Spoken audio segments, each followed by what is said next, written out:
fonctions. Mesdames et messieurs, la clôture de cette deuxième session ordinaire de l'année 2023 m'offre l'heureuse opportunité pour vous adresser mes vives salutations et vous souhaiter à vous toutes et tous qui avez, en dépit de vos multiples charges, accepté de rehausser de votre présence cette cérémonie solennelle, une chaleureuse et cordiale bienvenue dans ce somptueux hémicycle du Parlement communautaire. À leurs excellences, mesdames et messieurs les chefs de mission diplomatique ou représentants, de postes consulaires auxquels je joins les représentants des organisations internationales et les éminentes personnalités ici présentes, j'exprime ma profonde gratitude pour l'intérêt toujours vif qu'ils portent aux activités de notre institution. Excellences, Monsieur le Président de la Commission centrale, Monsieur le Vice-président, distinguées personnalités, honorables députés et chers collègues, Mesdames et Messieurs, au cours de cette session ordinaire qui vient de s'achever avec brillance, notre auguste Parlement avait à savoir le programme d'action de la Commission conformément aux dispositions de l'article 15 de la Convention régissant le Parlement communautaire, les dossiers relatifs au fonctionnement et à l'évolution de la communauté, puis enfin le projet de budget de la communauté pour l'exercice 2024. S'agissant du premier point,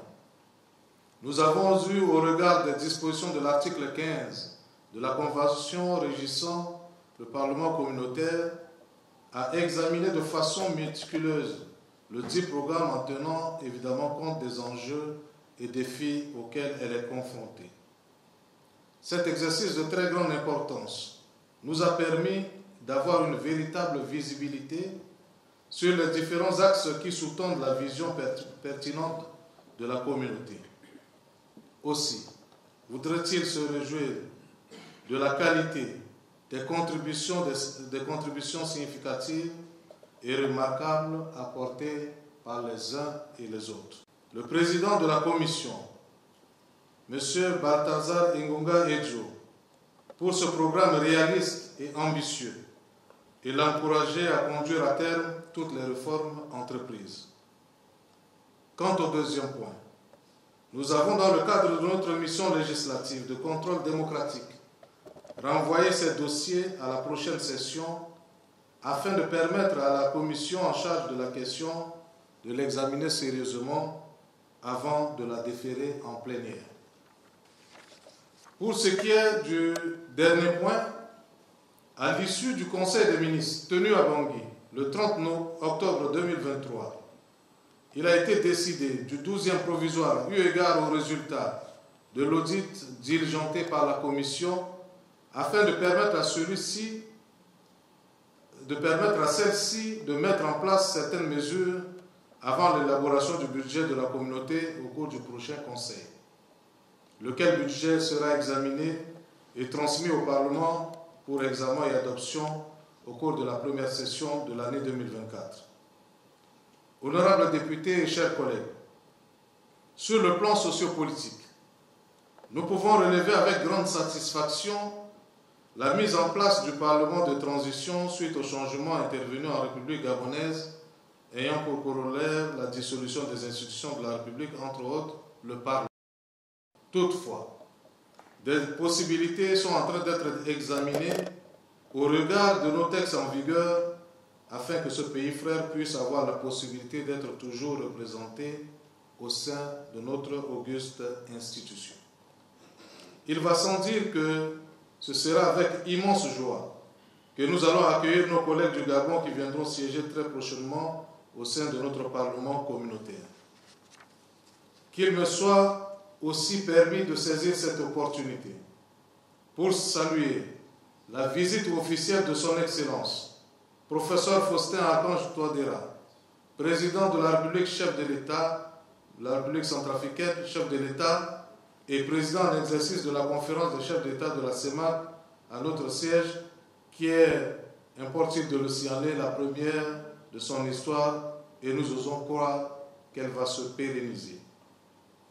Comme je le disais dans mon discours d'ouverture de la présente session ordinaire, le message que Son Excellence, Monsieur le Président en exercice est venu nous délivrer, vise à insuffler quelques orientations et impulsions relatives à la politique de la communauté conformément aux dispositions de l'article 13 de la Convention. Cela constituera, de mon point de vue, un levier hautement indispensable pour nos actions à mener. Permettez-moi, honorables députés et chers collègues, de revenir de manière substantielle sur les points saillants de son allocution en vue d'une meilleure appropriation par tous. Dans son message, le président en exercice a indiqué que notre Parlement a un rôle à jouer et d'importants devoirs à tenir dans le processus de l'intégration en développant surtout la culture de la citoyenneté communautaire, d'où seront puisées les compétences, les talents, les expériences et les énergies nécessaires pour une nouvelle impulsion au processus d'intégration. À ce titre, il a rappelé à la mobilisation de nos collègues femmes pour des actions de plaidoyer en faveur de l'intégration sous-régionale. Aussi, il nous a exhortés à envisager sous notre mandat l'harmonisation des textes des institutions, organes et institutions spécialisées de la CEMAC. À cela s'ajoute la question de la redynamisation et de la recherche de l'efficacité de nos institutions communautaires en mettant évidemment un accent particulier sur la gouvernance et notamment la mobilisation de la taxe communautaire d'intégration, principale source de financement du budget de la CEMAC, ainsi que la mise en place effective d'un mécanisme de rétrocession automatique pour permettre le bon fonctionnement des institutions communautaires. Il nous a également demandé de mener des réflexions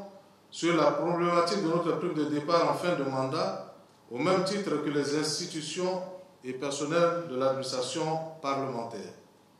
Notre attention a été attirée sur la mission de contrôle démocratique qui nous est assignée, laquelle doit se traduire par notre présence constante sur le terrain, afin de constater le niveau de mobilisation des ressources ainsi que l'état d'exécution des infrastructures projetées, voire la mise en œuvre des actes pris et avisés. C'est en cela, a-t-il souligné, que les populations se reconnaîtront dans la communauté. J'ose espérer que nous allons de concert fédérer nos énergies dans l'intérêt de la mise en œuvre urgente de ces actions que nous pouvons considérer comme des recommandations appelées à être déclinées en véritable feuille de route. J'engage à cet effet le Bureau du Parlement et le Secrétariat général à travailler rapidement à la matérialisation de ces différents chantiers. Au demeurant, voudrais-je vous exprimer mes sincères remerciements pour l'accueil très chaleureux qui a été réservé au président en exercice de la conférence des chefs d'État de notre communauté à travers la forte mobilisation de votre présence massive en cette séance solennelle. Dans la même rubrique, il nous faut annoncer que dans le cadre des travaux préparatoires du budget de la communauté pour l'exercice 2024, j'ai conduit une délégation de notre Parlement composée de 2 questeurs, du secrétaire général, du directeur du budget et de la chef service des finances qui s'est rendue à Bangui, en République centrafricaine, du 25 au 31 octobre 2023. J'ai moi-même, en ma qualité de président de notre Parlement communautaire, participé le 30 octobre 2023 à la 40e session ordinaire du Conseil des ministres de l'Union économique de l'Afrique centrale UAC à la Cité des chefs d'État à Bangui. Sur le plan de la diplomatie parlementaire, j'ai reçu en audience Son Excellence, Monsieur l'ambassadeur du Gabon en Guinée équatoriale, avec qui nous avons échangé sur des questions d'actualité. Aussi, je me suis régulièrement entretenu avec le président de la Commission dans le cadre des préparatifs de la visite officielle du président en exercice de notre communauté. Il faut reconnaître que l'implication personnelle de ce dernier dans ses préparatifs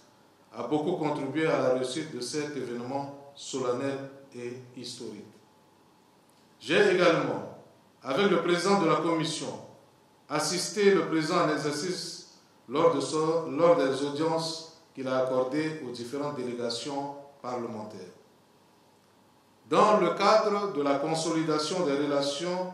et la création d'un lien de solidarité entre les colonies des États membres de notre communauté,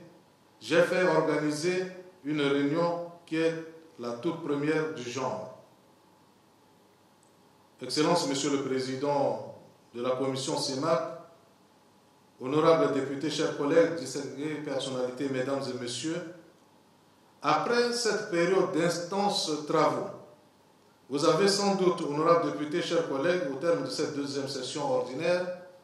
hâte de regagner vos parlements nationaux et vos familles respectives. À cet égard, je vous encourage à profiter de ce temps de répit pour vous ressourcer suffisamment. Pour ce faire, je vous souhaite, à vous tous, bon retour dans vos pays et vos foyers respectifs. Qu'il me soit aussi permis de saisir cette occasion pour présenter aux uns et aux autres mes vœux les plus sincères pour la nouvelle année qui se pointe à l'horizon. Que cette année 2024 soit pour vous et pour tous ceux qui vous sont chers une année de santé, de réussite, de bonheur et de prospérité sous la protection divine. C'est sur ce souhait de vœux de nouvel an que je déclare clos les travaux de la deuxième session ordinaire 2023 du Parlement de la CEMAC. Je vous remercie pour votre aimable attention.